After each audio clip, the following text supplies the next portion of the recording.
Hello' everyone, আজি বনাব লৈছোঁ কলফুল ভাজি।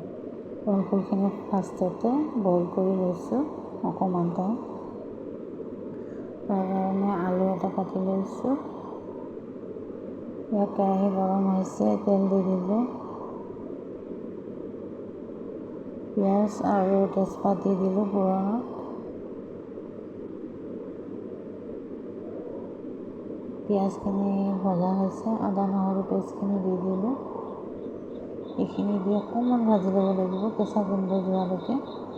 তাৰপিছত কাটি থোৱা আলুখিনি দি দিলোঁ, আগতে অকণমান ভাজি লওঁ। হালধি দি দিলোঁ আধা চামুচ, নিমখ দি দিলোঁ সোৱাদ অনুযায়ী।